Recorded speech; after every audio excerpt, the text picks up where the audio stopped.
Welcome to Histoire et Mystere. Today's story, The Devil in the White City, The Shadow of the Castle. Don't miss it. The year was 1893, and the city of Chicago was the center of the universe. The world's Columbian Exposition had opened its gates, a shimmering, white city, built of dreams. It was illuminated by the brand-new miracle of alternating current electricity. Millions flocked to see the future in this glowing metropolis. But just a few blocks away, near the corner of 63rd and Wallace, stood a dark contrast. A massive, three-story fortress known to the locals as the Castle. It was a labyrinth of soundproofed rooms, secret chutes, and hidden gas valves. While the world marveled at the birth of the modern age, a handsome doctor was busy. His name was Holmes, and he was perfecting the art of the vanishing act. This is not just a story of a building, but of the first modern monster. The air in Chicago was thick with the smell of coal smoke and blood from the stockyards. It was a city where a person could disappear into the crowd and never be missed. Herman Webster Mudgett, who became Holmes, understood this perfectly. He arrived in 1886, carrying a medical degree and a silver tongue. He was charming, well-dressed, and possessed a supernatural ability to deceive. He took a job at a local drugstore, and soon the owner mysteriously disappeared. Holmes told the neighbors she had moved to California. She was never seen again. Soon, he owned the pharmacy and began construction on his infamous castle. Construction was a chaotic affair by design to keep his secrets safe. He hired and fired contractors weekly so no one would understand the floor plan. The building was a physical manifestation of a fractured and evil mind. There were staircases leading to nowhere and doors that opened onto brick walls. Hallways turned at odd angles, designed to disorient anyone trapped inside. As the World's Fair approached, Holmes saw his ultimate opportunity. He advertised the castle as a hotel for the thousands of tourists arriving. Young women, seeking independence in the big city, were his primary targets.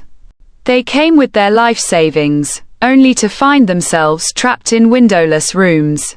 Holmes would sit in his office, listening through the walls to their desperate cries. He controlled the gas pipes behind the wallpaper like a silent, deadly conductor. The horror of Holmes was not just in the killing, but in his cold efficiency. He was a man of science who turned murder into a business model. In the basement, he installed a large kiln and massive vats of acid. He was known to strip the flesh from his victims to sell their skeletons. Medical schools bought the remains, never asking where they came from. He was the dark mirror of the American dream, resourceful and utterly heartless. When the fair ended and creditors began to circle, Holmes fled the city. He took his macabre act on the road, moving through several states. He teamed up with a man named Benjamin Pitezel for an insurance scam. But Holmes decided a real corpse was easier to manage than a fake one. He killed Pitezel and then began a journey with the man's innocent children. He played a psychological game of cat and mouse with their grieving mother. All the while, the Pinkerton Detective Agency was trailing him across the country. It was Detective Frank Geyer who finally unraveled the horrifying thread. In the cellars of Toronto and Indianapolis, he found the remains of the children. The world was gripped by the news. The arch-fiend had been caught. The newspapers called him the Beast of Chicago, and the public was terrified. When Holmes was put on trial in Philadelphia, he embraced his dark fame. He famously stated, "I was born with the devil in me." He claimed his face was physically changing to look like Satan himself. His castle met a mysterious end, destroyed by explosions and fire.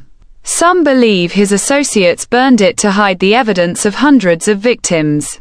On May 7, 1896, the master of the castle was finally sent to the gallows.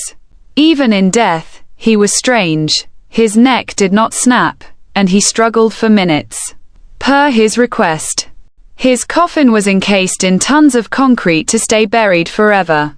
He wanted to ensure no one could ever study his bones as he had studied others. The story of H.H. Holmes remains a haunting reminder of human darkness. He was the man who turned a World's Fair into a personal hunting ground. His legacy still sends a shiver through the heart of American history. Thanks for watching the full story.